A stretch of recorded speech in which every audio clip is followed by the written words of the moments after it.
ज्या व्यक्तींचा दुर्दैवाने हृदयविकाराच्या झटकाने मृत्यू झाला त्याच्याबद्दल सुद्धा मी शोक या ठिकाणी व्यक्त करतो, कारण असं घडणं काही ठीक नाही. बाकीची ही काय जी काही टीकाटिप्पणी चालू आहे ती महाराष्ट्राच्या संस्कृतीला धरून आहे असं मला स्वतःला काय वाटत नाही. जेव्हा 2019ला सत्तांतर झालं तेव्हा देवेंद्र फडणवीस हे स्वतः वेषांतर करून बाहेर पडत होते, भेटी घेत होते असं सांगितलं गेलं. स्वतः अमृता फडणवीस यांनी सांगितलं. त्यानंतर एकनाथ शिंदे यांनी तर सभागृहात सांगितलं की मी अशा पद्धतीने भेटी घेतो. मात्र अजित पवार यांची भेटीच्या संदर्भात ज्या पद्धतीने नॅरेटिव्ह सेट करण्यात आलाय याबद्दल काय सांगा? दोन गोष्टी आहेत की 2019ला देवेंद्रजी फिरत नव्हते, त्यांनी असं कुठं म्हटलं नाही. 19ला उलट स्पष्टपणाचं बहुमत होतं. 19ला उलट आम्ही भारतीय जनता पक्षाबरोबर सरकार बनवण्यासाठी वाटाघाटी खूप मोठ्या प्रमाणावरती पुढे केल्या होत्या केंद्रीय नेतृत्वाच्या सहित. त्याच्यानंतर त्याच वेळेला आमची चर्चा म्हणजे राष्ट्रवादी काँग्रेस पक्षाची चर्चा ही काँग्रेस आणि शिवसेनेबरोबर सुद्धा त्या ठिकाणी सुरू झाली. त्याच्यात महाविकास आघाडीचा जन्म झाला. एक असं आहे की परवा ज्या वेळेला अनौपचारिक चर्चेत आपण सगळेजण आलात, आपल्या विनंतीनुसार आपली ती बैठक आपण ती झाली, चर्चा तास दीड तास मोकळेपणाने झाली. आपण आनंद व्यक्त केलात की बदललेले दादा आपण पाहिले, पण जी न बोललेली वाक्य त्या ठिकाणी बोलण्यात येऊन जे काय घडलंय ते अनाख्यालनीय आहे. मला असं वाटतं की शेवटी एक सभ्यता असावी लागते आणि त्याच्यामध्ये आपण सर्वांच्या विनंतीनुसार आपण भेटलो आणि मी त्याच्यामध्ये पुढाकार घेतला. ती अनौपचारिक चर्चा होती, त्याच्यामधल्या काय हा संदर्भ असण्याचं काही कारण नव्हतं. अनेक विषयांच्यावरती चर्चा झाली. कोणतरी म्हणालं मी या चॅनलला आहे, त्याच्यावरती ते म्हणाले आम्ही एवढे पक्ष कधी बदलले नाहीत. हा एक तऱ्हेचा गप्पा मारण्याचा सूर होता, तो त्या सूरमध्येच राहावा असं माझी स्वतःची धारणा आहे.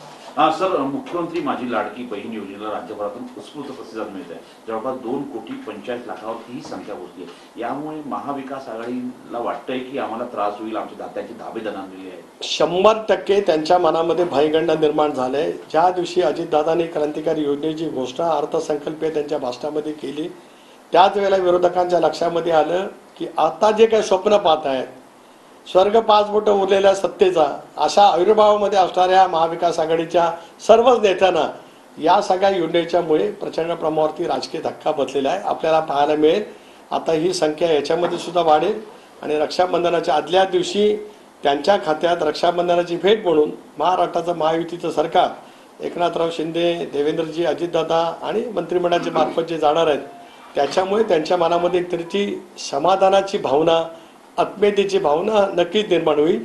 ही योजना निवडणूक नजरेसमोर ठेवून महायुतीने घोषित केलेली नाही, तर राज्यभरामध्ये असलेल्या कष्टकरी असलेल्या महिला भगिनींना आर्थिक ताकद देण्याचा तो प्रयत्न राज्य सरकारचा त्या माध्यमातून आहे. सर, मिटकरींच्या बाबतीतला पुन्हा एक प्रश्न आहे. प्रदेशाध्यक्ष म्हणून तुम्ही या बाबतीत काही संवाद साधणार आहात का मनसेच्या वरिष्ठांशी? कारण संदीप देशपांडेंनी असं म्हटलं की लायकी न समजता जर कुणी आरोप केला तर प्रसाद हा मिळणारच. मला या विषयावरती काय बोलायचं नाही आहे, कारण मी कशाला कोणाशी संपर्क करू, काय संपर्क करण्याचं काही कारण नाही. प्रत्येक राजकीय पक्षांनी टीका टिप्पणी करत असताना एक भान राखलं पाहिजे आणि ज्यावेळेला आपण दुसऱ्यावरती टीका करतो त्यावेळेला आपल्यावरती टीका झाली तर ती समजून घेण्याची मानसिकता ठेवली पाहिजे राजकारणामध्ये. ती ठेवल्याच्या नंतर मग अशा वेळीचं होऊ शकतं. मी रात्री त्यांना फोन लावण्याचा प्रयत्न केला परंतु माझं त्यांचं काही बोलणं होऊ शकलं नाही. सकाळपासून मी दुसऱ्या कामामध्ये व्यस्त होतो. मी नक्की त्यांच्याजवळ या विषयावरती बोलणार आहे. काँग्रेस संसदीय पक्षाची बैठक झाली आता आणि त्या बैठकीमध्ये सोनिया गांधी म्हणाल्या की 4 राज्याच्या ज्या निवडणुका जिंकल्या तर राष्ट्रीय राजकारणावर त्याचा मोठा परिणाम होईल आणि विशेष परिणाम होईल. स्वाभाविकच आहे ना, ज्या वेळेला देशातल्या महत्त्वाच्या राज्यांच्या निवडणुका होतात त्याला कुठल्याही राष्ट्रीय पक्षाला त्या ठिकाणी यश मिळावं असं वाटत असतं आणि ते यश या वेळेला NDAच्या पदरातच 100% त्या ठिकाणी पडणार आहे. NDA म्हणून, महायुती म्हणून महाराष्ट्रासारख्या या देशातल्या प्रगत राष्ट्राच्या निवडणुकीला आम्ही सामोर जात असताना मला प्रदेश राष्ट्रवादी काँग्रेसचा अध्यक्ष म्हणून विश्वास आहे की या निवडणुकीमध्ये आम्ही 100% यश त्या ठिकाणी मिळवू. काल अनुराग ठाकूर यांनी राहुल गांधी यांच्यावरती टीका केली आणि त्यांची जात अशी काढली गेली पार्लमेंटमध्ये, ह्याच्यावरती काय? लोकसभेमध्ये असलेल्या कुठल्याही डिबेटच्या बाबतीमध्ये मी काय बोलणार नाही. 12 ऑगस्टला पार्लमेंट संपतंय म्हणजे अधिवेशन संपणार आहे.